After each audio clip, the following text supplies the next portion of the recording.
Hello and welcome to episode number 12 of the Crisis Intelligence Podcast. Today is Sunday, August 24th, 2014. I'm Melissa Agnes, and this podcast is brought to you by Agnes Day. Let's talk crisis intelligence.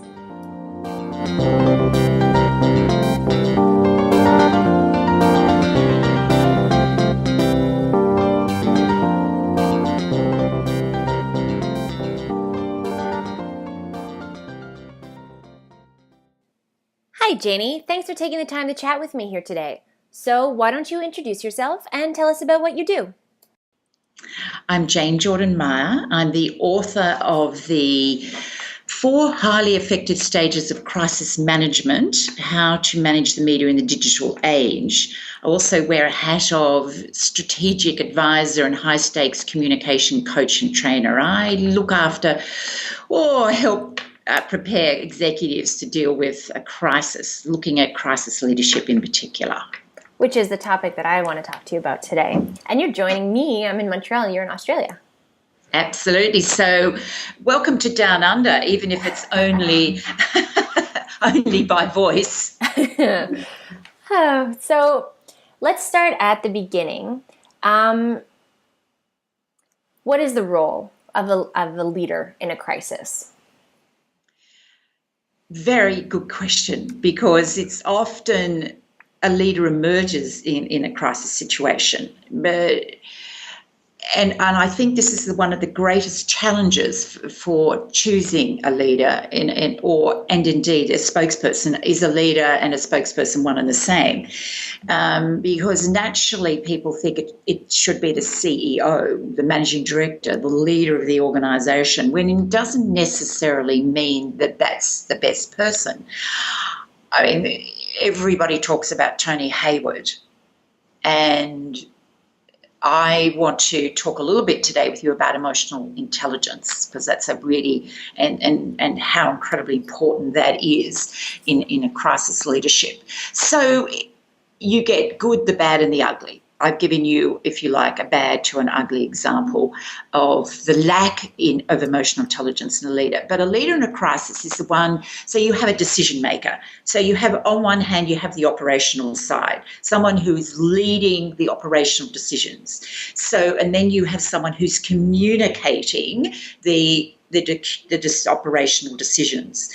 And typically they are the same person, but not necessarily. So I think if you think of an organisation that's multi-layered, you think of an organisation where you have something has happened on a global scale, and so you'll have the chairman or the chief executive of the global organisation. Their role is to be able to reassure people and say, I am taking full responsibility for what's happened here today. Clearly, we need to spend a lot of time digging deep to find out what happened so it doesn't happen again.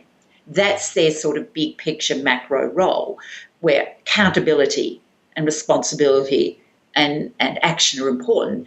Then the people who are taking action, the people who are technically managing it on the ground, can say, we can give the technical response of what they're actually doing and why. So the key thing for leadership in a crisis is that their decisions are accountable, their decisions are responsible, and their decisions are well communicated. So my advice for anybody listening to this podcast is to say, if you're in a war room or a crisis situation and you've made a decision, for somebody to put their hand up and go, we've just made a decision here. Who needs to know? In other words, how are we going to communicate this decision? Is it just this room? Is it, who else needs to know? Is it the board? Is it our customers, clients, staff? Is it the emergency responders on the ground? So a lot of people forget that. They make decisions and then they forget that very next question, crucial question of who needs to know and when and how. Absolutely. And I love the term emotional intelligence.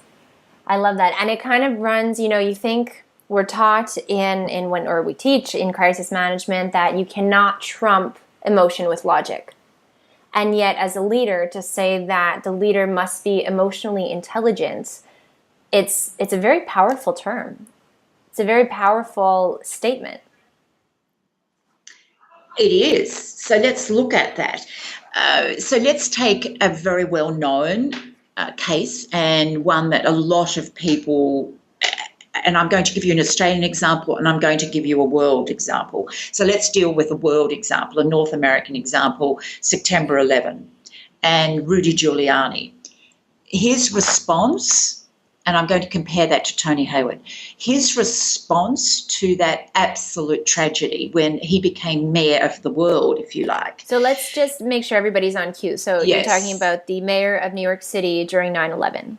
I am indeed. So Rudy Giuliani, who was the mayor when the two planes hit the World Trade Center and thousands of people lost their lives, and then thousands and probably hundreds of thousands of other people's families were disrupted. It was a very tragic single moment in time that stopped the world. So a true crisis and, in fact, a disaster. So Rudy Giuliani, he is asked a question, and I'm paraphrasing here, but the question the world wants to know and have answered is, how many people are going to be dead, basically? How many people are injured? And he says gives a very emotionally intelligent answer that puts us right into the shoes of his audience, which is, it will be more than we can all bear. So even if it was one death, it would be more than we could all bear. So very smart, very macro, and full of meaning. Very real. Very, very real. Human reaction.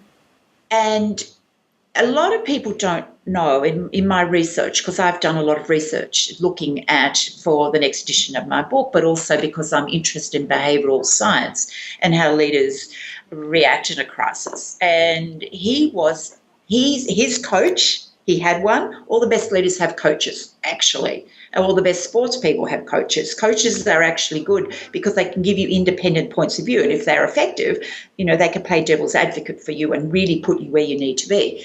I think he would have naturally been there, but he took the advice of a psychologist. His coach during 9/11 was a psychologist.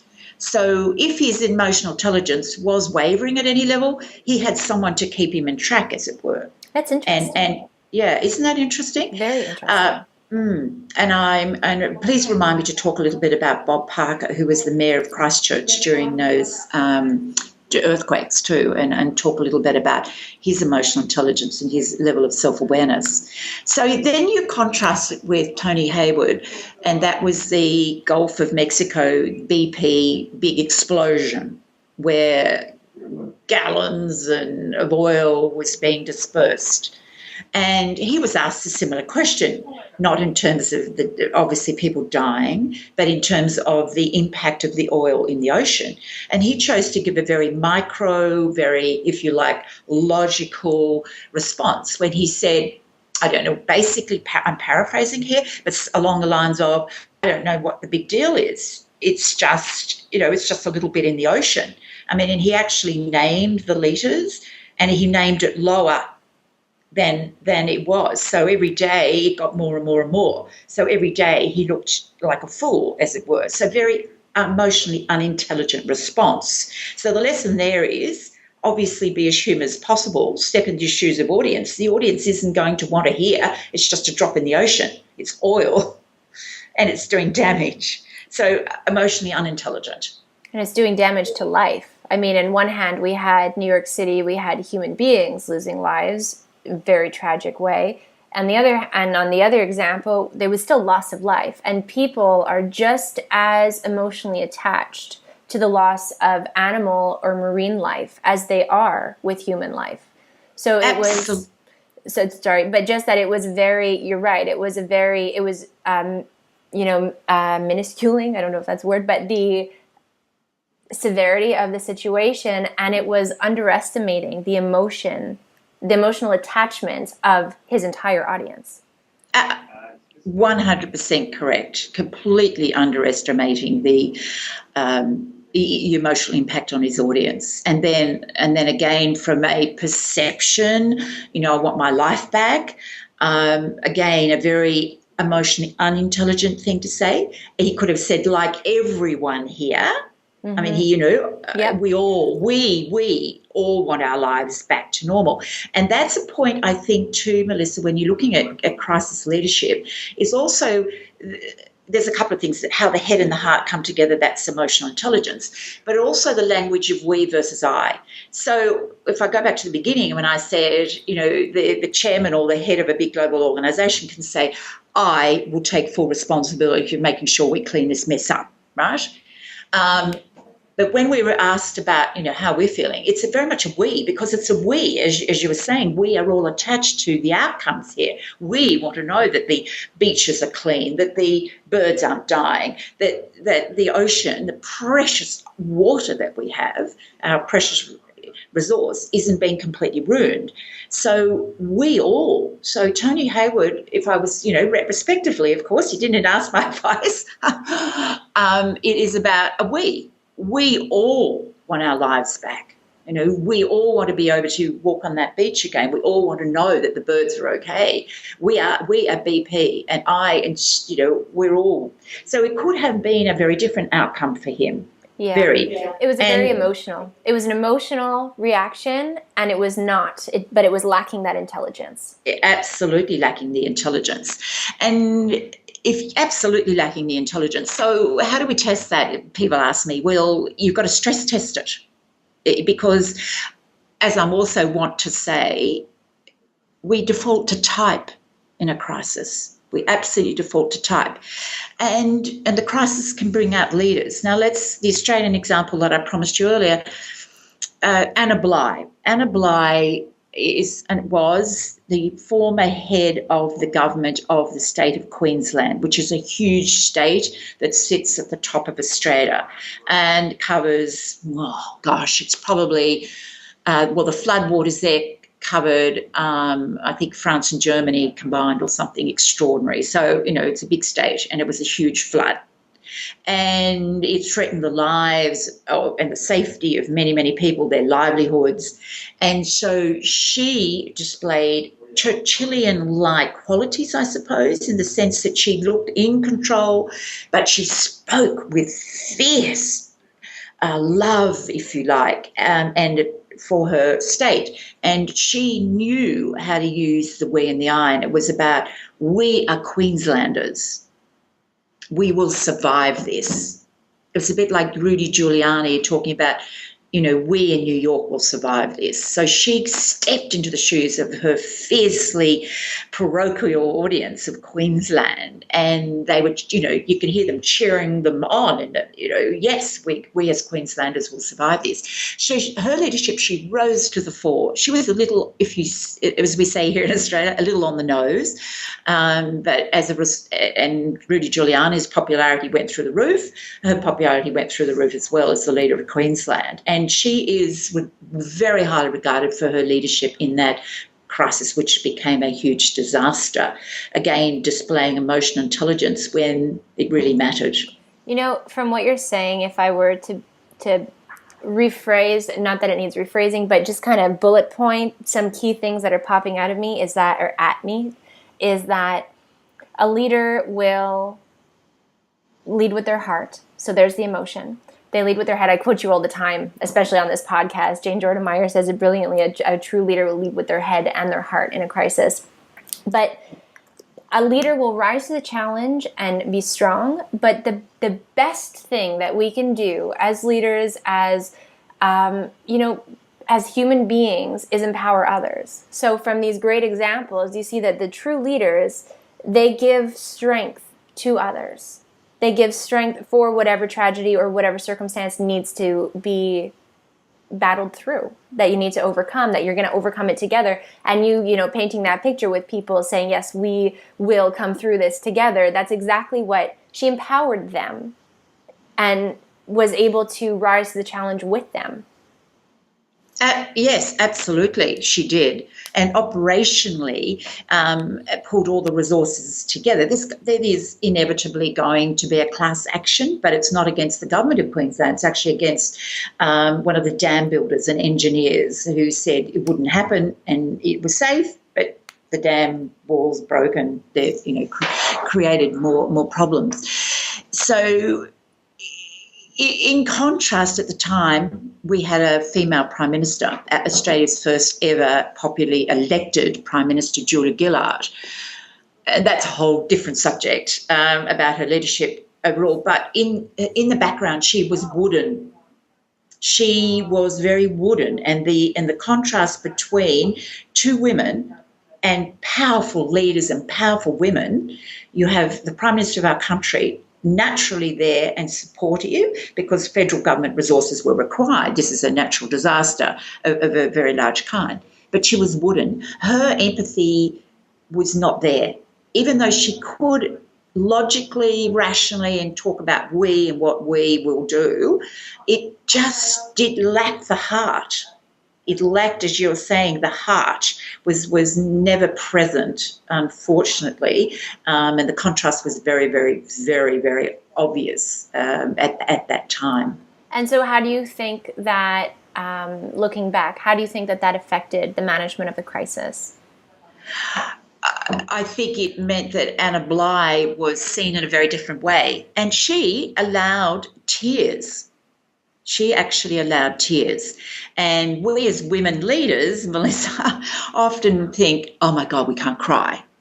That shows a weakness. When, in fact, I go, no, it shows you're human. Yeah.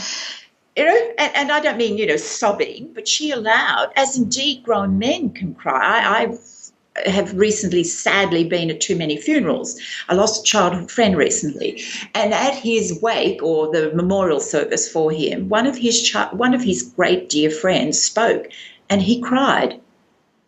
He cried in front of more than 500 people, and I thought that is, and he clearly had prepared and practiced his speech, but the moment came when he just had to swallow and pause and allowed some tears to flow. And I thought how incredibly inspirational and empowering it was for other men in that room, and because he's a very well-known businessman in Australia, and for that to be witnessed, I thought was in a moment in time that was a very powerful moment in time. And that's what we remember as leaders.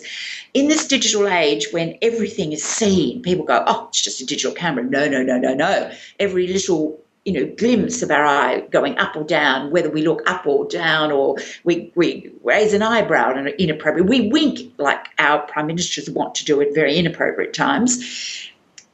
We're under scrutiny like we've never been under scrutiny. Thousands and thousands of people and ears and eyes are on us all the time. So in a crisis, it's a defining moment.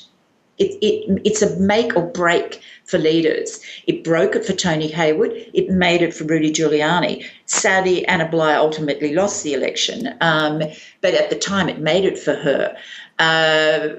So it's a make or break time. And Michael McCain, who was the managing director and still is the CEO of Maple Foods in Canada back in 2008, he became the businessman or the CEO of the year post that crisis, when 12 people died from listeria, of listeria-infected products, meat, lunch products, from their products. So it's a make or break situation. Absolutely. And I think it is the heart.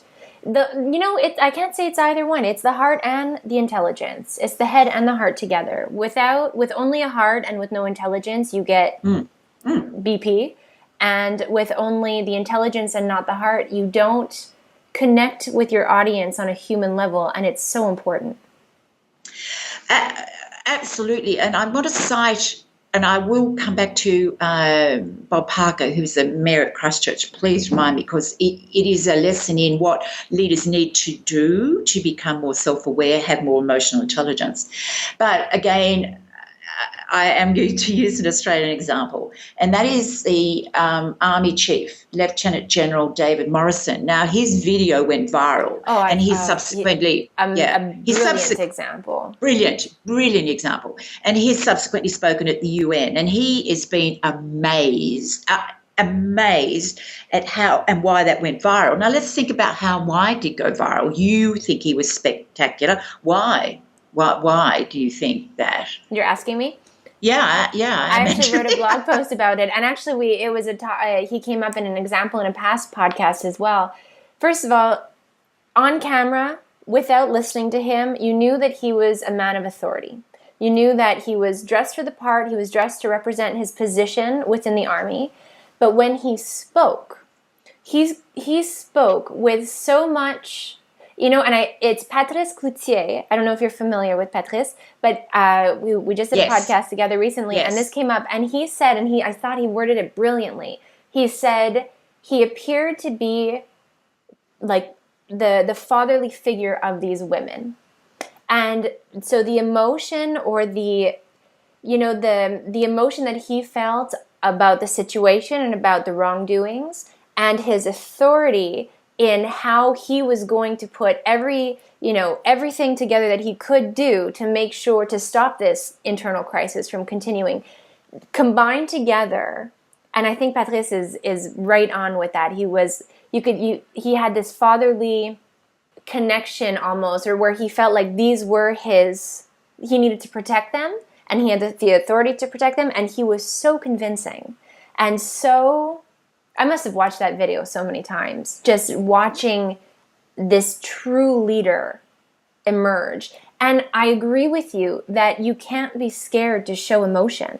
He didn't cry, but you knew that he was pissed off.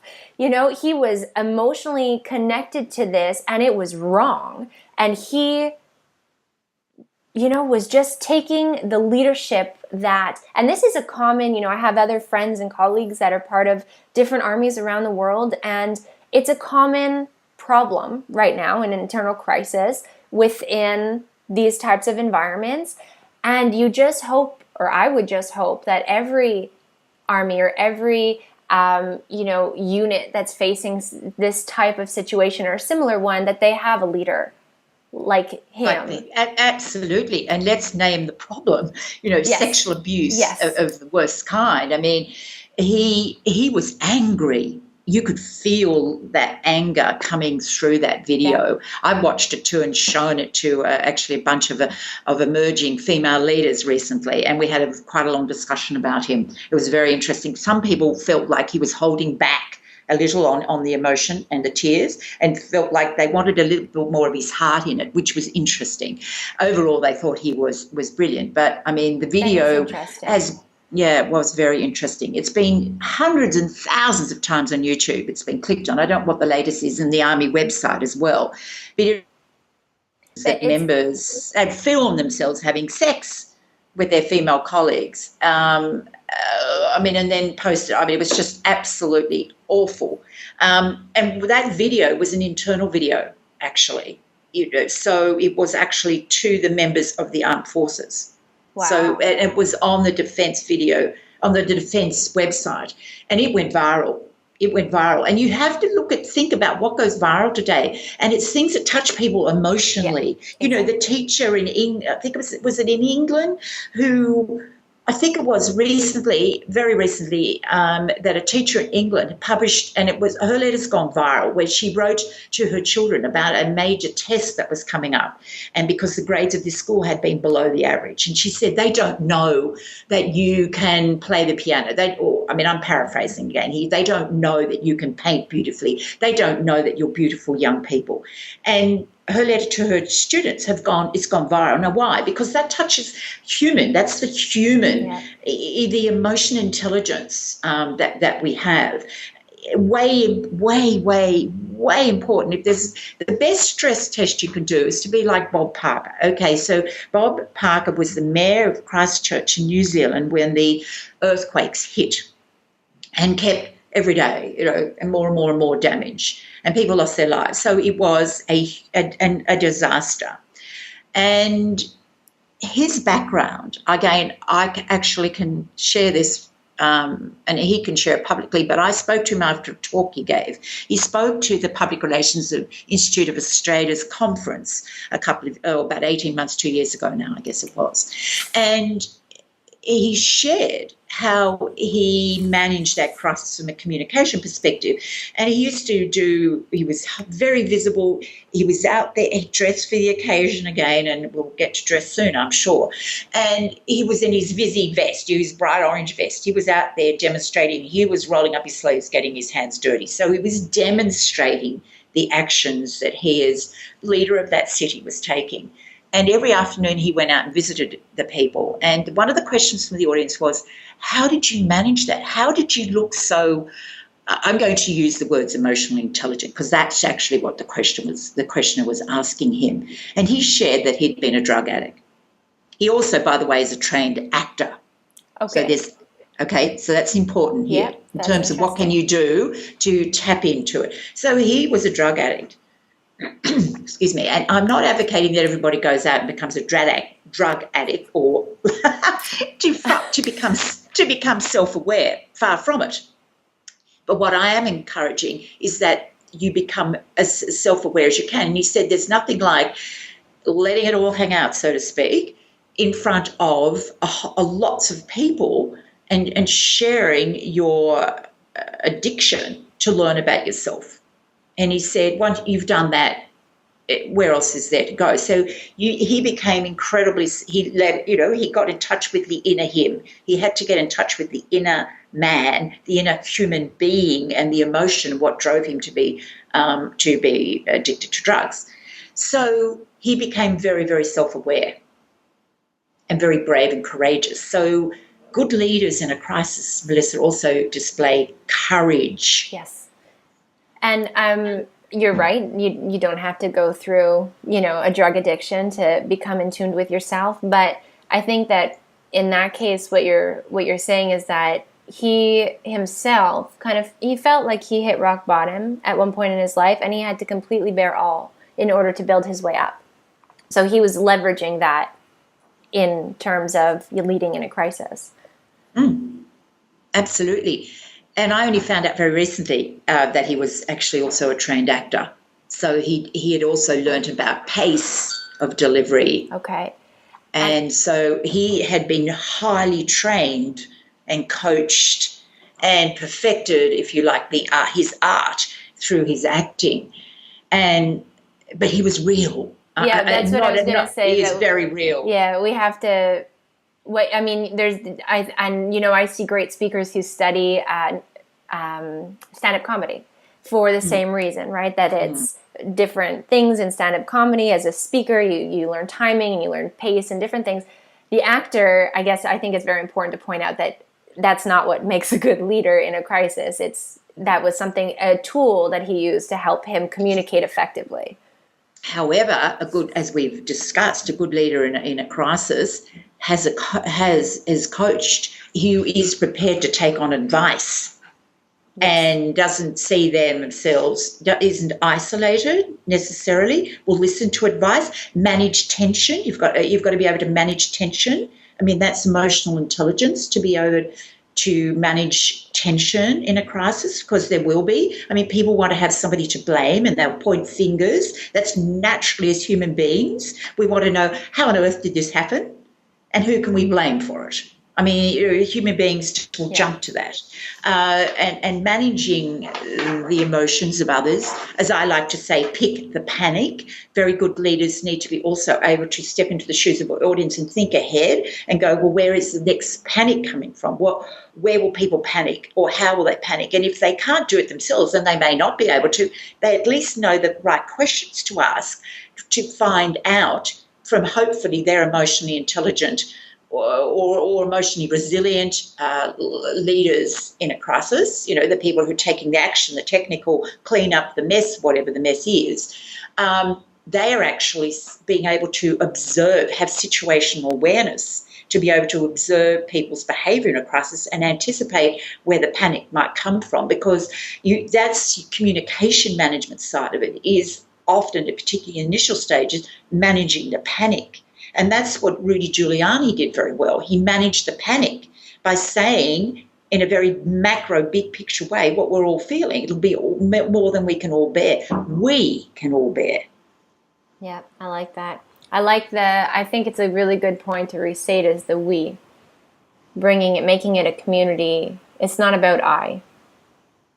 No, it's I to take responsibility. Yes. Because if you're the head of the organisation, you have to take responsibility and say, I, as head of this organisation, take a full responsibility for what's happened here today, and I will be working with my team to make sure that this never happens again. We owe it to the life of, or to this community, or whatever. That's pretty standard stuff. It's the we then when you are touching into the emotions of the human beings who also care, as you say, about the environment and animals. Yeah, it's connecting. You need to connect. You need to connect on that emotional level. Otherwise, you're not going to gain their respect. They're not going to trust you.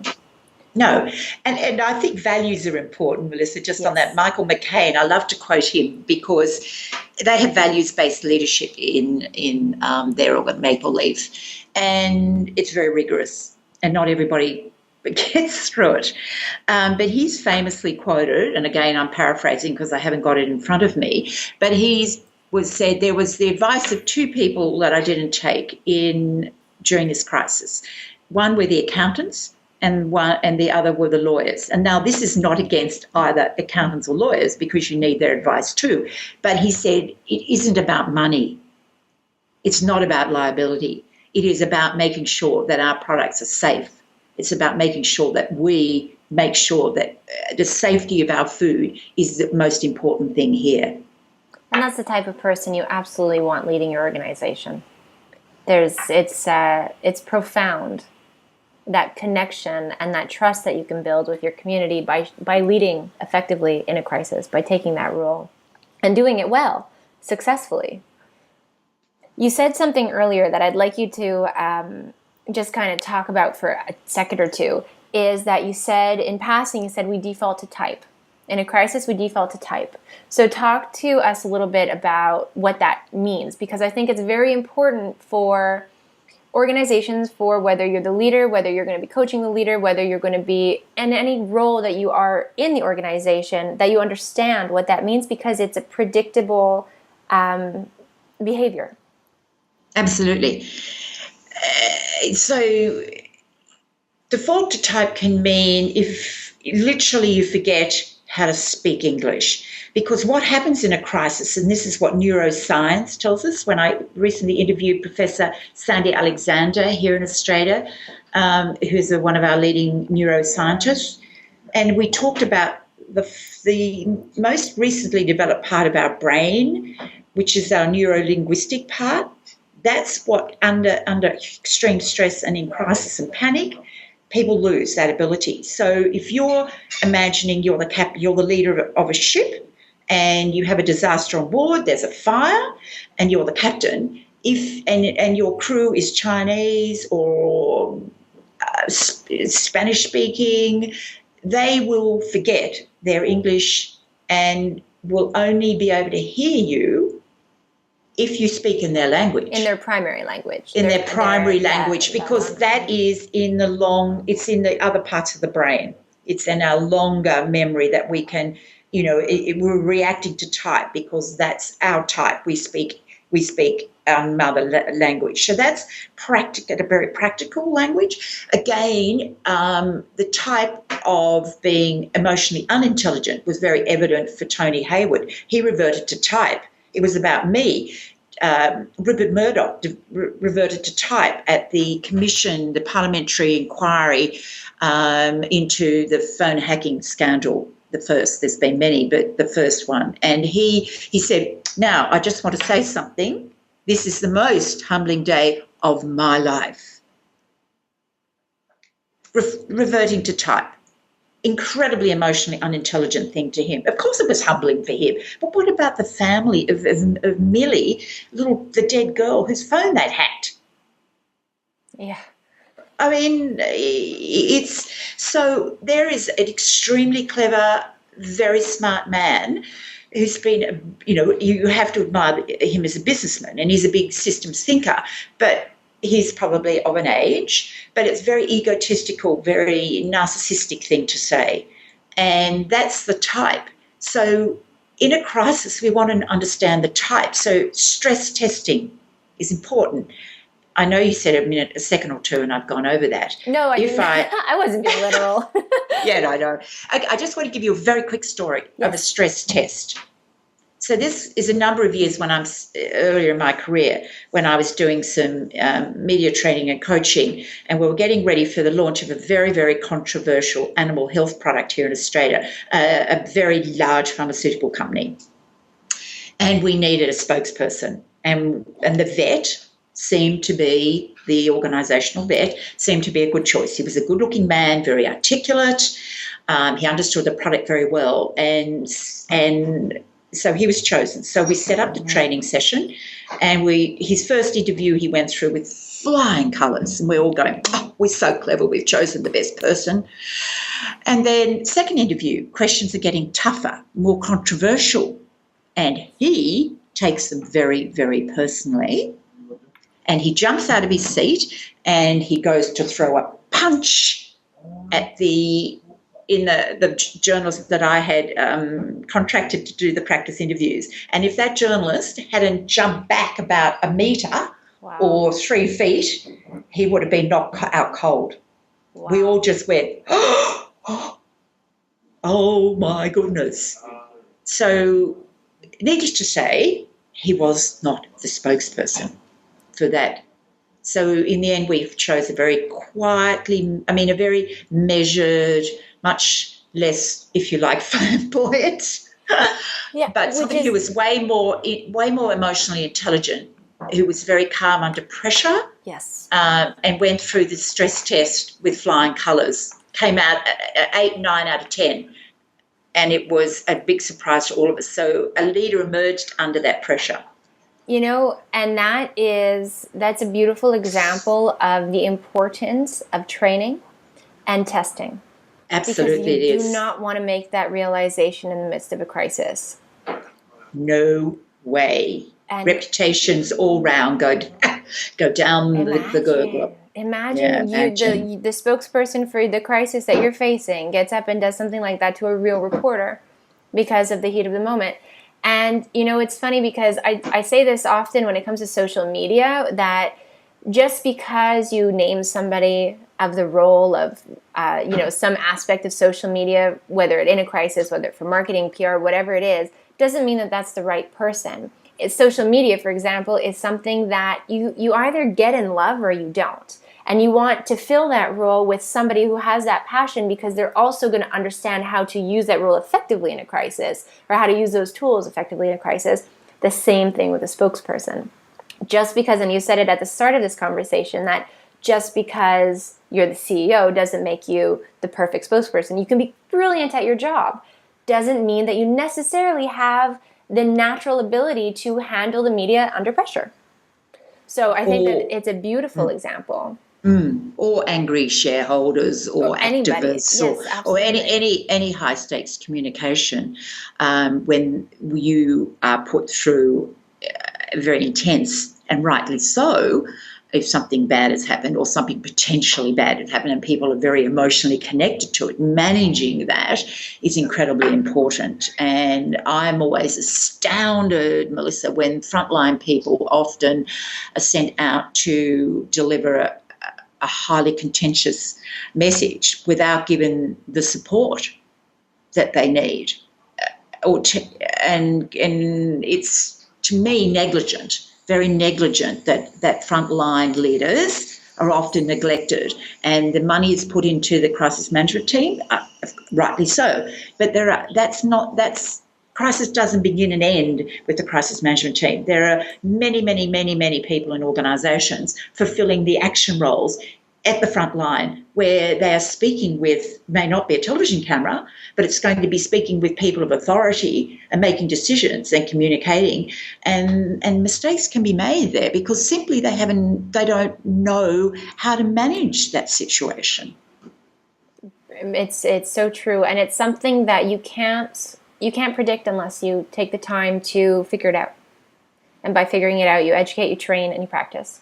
Yeah. Mm-hmm. Absolutely. Mm-hmm. So let's talk a little bit about, and you've said it here and there within this conversation, but I kind of want to dive deeper into it. And so I'm going to ask you a question. Obviously, I know the answer. I think the audience or the listeners know the answer, but when it comes to a leader, I think it'll be a good way to start the conversation. When it comes to the leader and their role in a crisis, do appearances matter? More than ever before they matter, Melissa, and to all our listeners, because of the digital age, where we see everything, everything. And you think how a face looks on a smartphone. So, yes, what we wear and how we are is incredibly important. So I always say to people, give me a way of thinking about this. So in a crisis, we have to give people a way of thinking about it. Is this shocking? Is this shameful? Is this regrettable? What is it? How do we think about this shocking thing that's happened, or this tragic? I mean, it's like, we're actually doing this podcast on the day that there's been seemingly a Malaysian airline full of ordinary everyday citizens, and I understand a family of 21 has been lost. And there is oh dear. So, in a crisis situation like that, what is the way we want to think about that tragedy? So your words have, your body and what you're wearing have to match the words. So if you want to give the impression that you're rolling up your sleeves and getting your hands dirty, like Bob Parker appearing in his Visi vest, that's a bright orange, hello, I'm here, safety vest he's wearing, demonstrating the initial impression when you see him is that he's out there, at least he's out there doing things, his sleeves are rolled up, literally. So what is the impression you want to create? How does that match the values of your organisation? If it's open and transparent and you care about safety, well, perhaps you want to be seen demonstrating something about safety. You want to be able to be perhaps wearing, if you're in your factory, checking as the crisis leader that the plant is operating safely and appropriately, or the packaging of the food is being fixed. You want to be there in the white coat demonstrating that. Think about the perceptions. So yes, it matters greatly what we wear, and being in a black dark suit, wearing a dark tie is a funereal look. Do you want to look somber? Do you want to give that impression? And again, think about, is this a global picture we're sending out here? Because colours, red, if I think I've got this right, if there are South African people listening and I get it wrong, I do apologise, but I think red in South Africa is the equivalent of black and death, but I may have got that wrong. So the different colours mean different things around the world as well. So, yes, it matters a lot. You need to know that. You need to know the culture that you're speaking to. And culture determines response. Yes. Yes, so absolutely. The culture of the organisation determines response as much as the culture that you're speaking with determines your response as well. So we are in a global world, whether we like it or not, that's how it is. You think about, the Army chief I was talking with earlier, Lieutenant General David Morrison from Australia, and he was in his Army uniform when he did his video because he wanted to send out a certain message. And it wouldn't have been the same message without it. If you think of a man in a suit, you wonder, well, who is this man? Is he the lawyer? Is he, Yeah, absolutely. Yeah. And then who's the man in the suit, the invisible person? Yes. And appearances. So what we wear is one thing. Body language is another thing.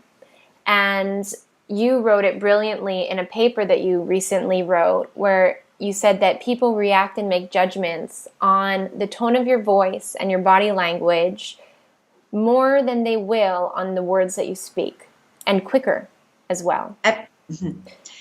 Absolutely. And that's also where the heart comes in. You can't, if you want to show, if you're talking about a crisis and it's some sort of a tragedy, and whether it's been fatalities or injuries, and you can't just say that you're grieving with the families, or that you have to show that your body language, especially if you're on camera, your body language has to match the words that are coming out of your mouth. Otherwise, nobody will trust you or believe you. Oh, and it's all about trust and believability, particularly as in our global 24/7 world that we're in, and speed is everything, good and bad.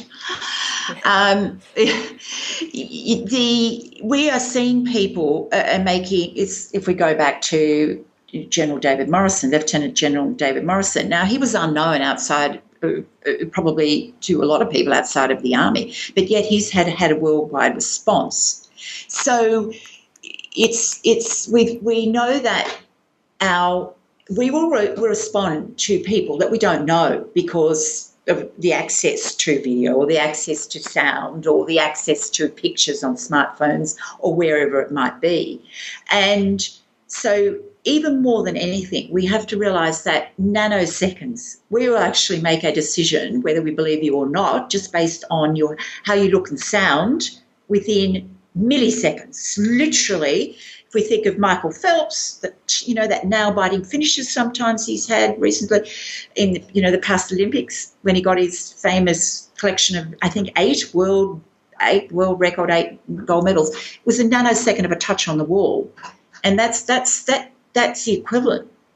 Whether we actually will stop, it'll be whether we'll stop what we're doing and listen, or we'll go back to whatever it is that we were doing to think about, so that's incredibly important. And again, it's how we use our voice. And so getting back to Bob Parker, clearly he learned how to use his voice when he was an actor. And so, training and monosyllabic tone doesn't necessarily convey emotion. So it's learning the art of pausing as much as it is about your tone matching your values, your tone matching your sadness or your humility or whatever it is. Excellent. And I could talk to you forever on all of this stuff, but I'd like to leave, you have 7 rules when it comes to your appearances in a crisis. And if you know them off the top of your head, if you don't, I can help. I have them in front of me. I think you could probably help me out here. Yes. Okay. So I'll read one. You talk a little bit about it to give perspective. So the first is to avoid wearing pronounced stripes, checks, or small patterns, and anything shiny. Unless you want to look like you're in the 70s disco, where everything's going to be dancing. That's why. And I look at digital, and I look at things on my smartphone or my tablet or on a huge screen, and they look like they're in a disco dance because every bit of them is moving and doesn't match at any level. And I'm going, oh dear, stylists, please. So yes. Stylists who know what they're doing. Yes. And I like that you just said a big screen, because that when we're talking about the leader in the crisis who's communicating and he's on camera, he or she is on camera, often we think of technology in a crisis, we think of our smartphones, we think of, wearable technology like Google Glass if we're being filmed, or what's going to go up that we didn't realize will go up or go live, be streamlined. But when you think of the big screen that everybody or most people have in their homes, and again, I'm quoting or I'm paraphrasing from you within your recent paper, is all of those things that you mentioned earlier in this conversation, where your eyes are going any which way, or you're have a nervous twitch, or you're not coming. It's intensified by these huge screens. So just a thing that we think of technology, we think of the risks of mobile technology. Rarely do we really think of what you're coming across as, what your body language is shouting at your audiences, and how that's being amplified by the enormous screen that your message is being watched on. Absolutely. And so be very careful what's behind you. Oh, that's Melissa. A good one. Absolutely. Yes. So let's just say I've seen some people speaking in a crisis with a brick wall behind them. Not sure that's the best look.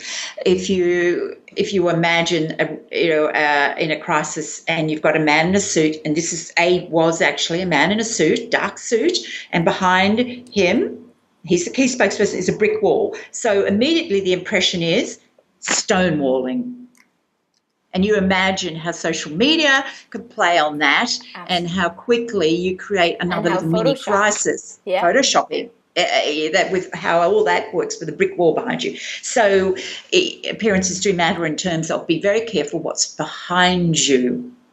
Absolutely. So your 7 tips should move to 8.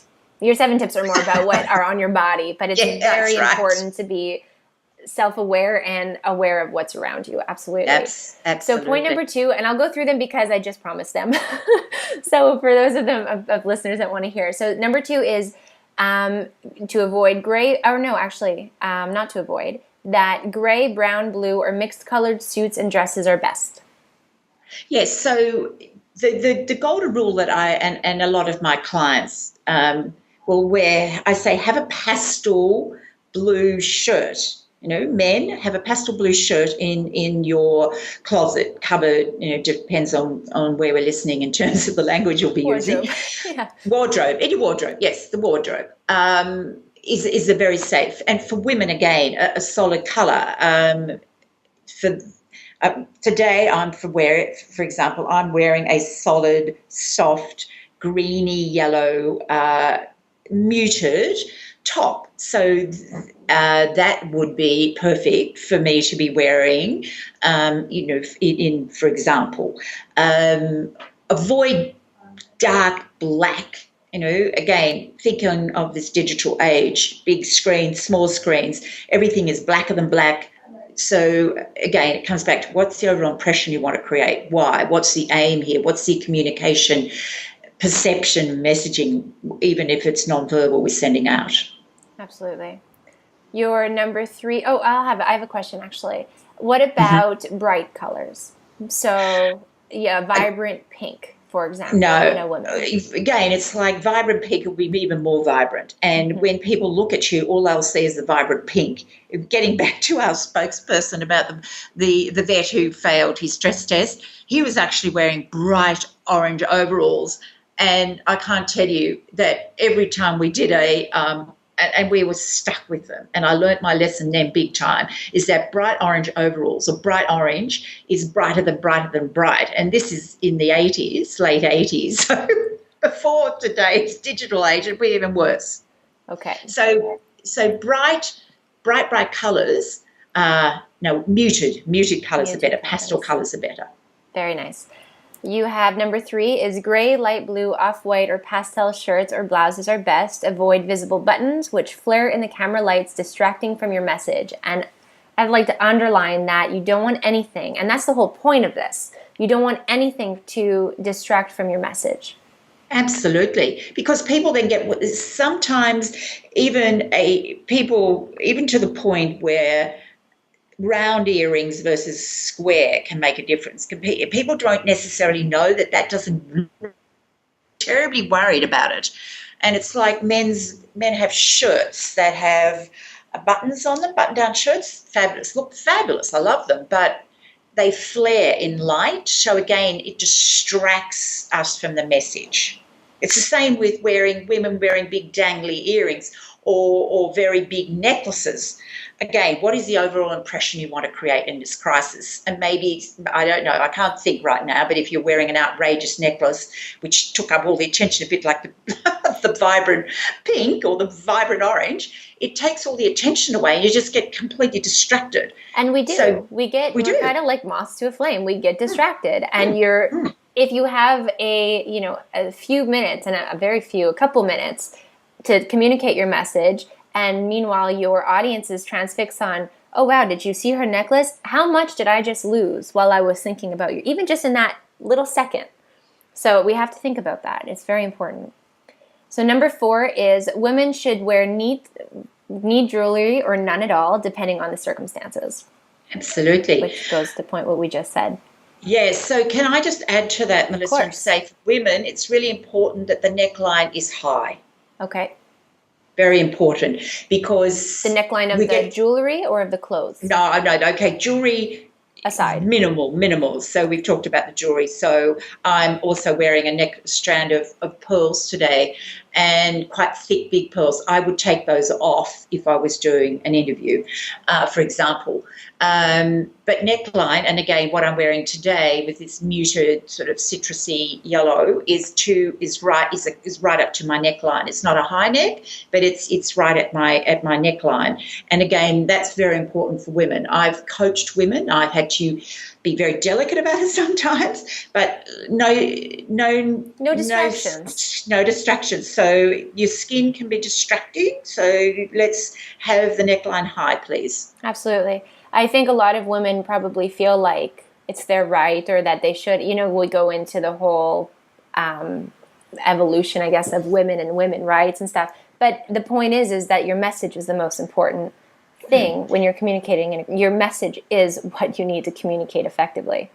Absolutely. And your message may be your body. And so that may be appropriate or inappropriate, depending on the point you're trying to make, of course, and the impression you're trying to give, and the panic you're managing.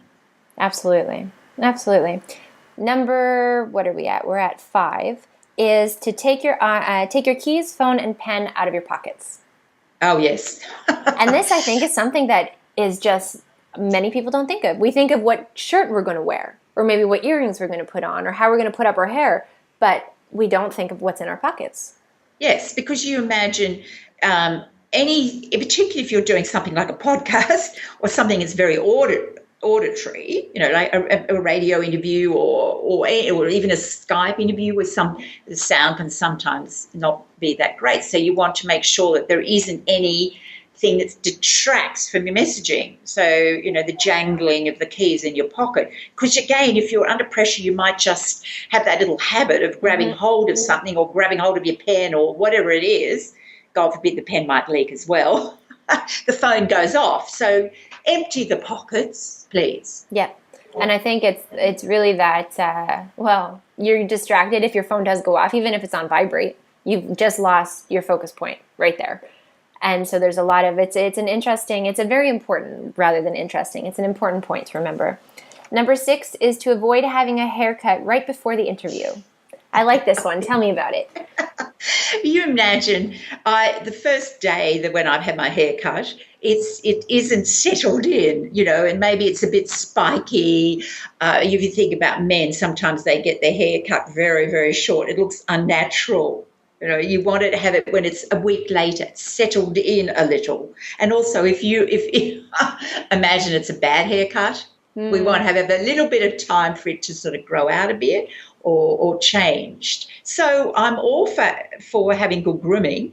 I'm all for, and I have at very important speaking engagements gone and have my, someone professionally make my hair look good, and for television appearances I've had makeup done, things like that, just to maximise it. But yes, bad haircuts are probably way too more common than not. Yeah, unfortunately. So you don't want to be self-conscious. It's about, I'm self-conscious of my hair, so I might touch it or I brush it back, or, so it's about being used to the new haircut. So therefore you're natural with it. Absolutely. So obviously a crisis can strike at any time. And if you are the spokesperson of an organization and the crisis happens to strike while you're at the salon, don't worry about it. But if you know that a crisis has struck or is about to strike, don't make a point to go to the salon because you know you're going to be the spokesperson. The minor difference there. And last but not least, we have, if makeup is offered, use it, particularly if your interview is in a studio. Oh, absolutely. Again, because some of us have shiny bits on our faces, Melissa. And again, it's all about the lack of distraction. Some of us might, have some deep rings under our eyes. Again, it depends on the overall impression we want to give. Now, if we want to give an impression that we've been working around the clock and that everybody has thrown everything to fix the problem, then maybe you don't want to have as much. Your tiredness could be appropriate. And there's a whole different subject about, our effectiveness as human beings and chefs, but another time. But yes, makeup will take away the shiny spots. It will help us emphasize the good bits. It might be able to slick down that little bit of hair that always wants to stick up, and someone will get worried, particularly on a big screen. Someone's going to get awfully worried about that bit of hair sticking up and will want to just keep brushing it down and tidying it up, and we'll never hear what you're saying. So again, it's about do everything you can to be seamless and allow your body language and your emotional intelligence to shine through in every possible way. I love it. I think that's a beautiful note to end on. Janie, where can everybody find and follow you?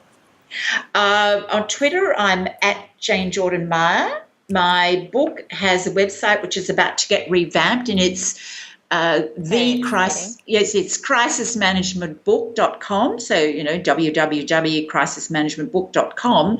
And in Australia, you will also find me at Sefi Ani Communications Group, and that is Sefi Ani, SEFIANI.com.au.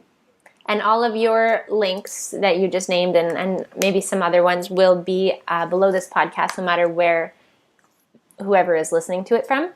And I would also like to add that your book is a must read. Not every book I can say that about, and I won't say that about, but yours, I thoroughly enjoyed the case studies, the way that you write, the way that the learnings in every single chapter. There's so much for people to take out of it, and I'm so looking forward to your second edition. Oh, thank you very much, Melissa. That's very kind of you. Well, thank you for taking the time to chat with me here today. My absolute pleasure. Take care. Thank you. Bye-bye for now.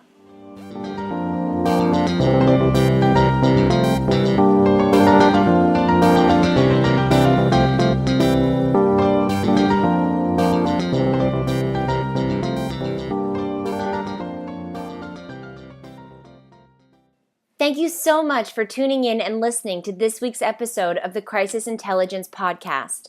If you enjoyed this listen, then please share it with your colleagues and friends and followers and network so that we could continue to pass along this information and to help more organizations and professionals be crisis intelligent.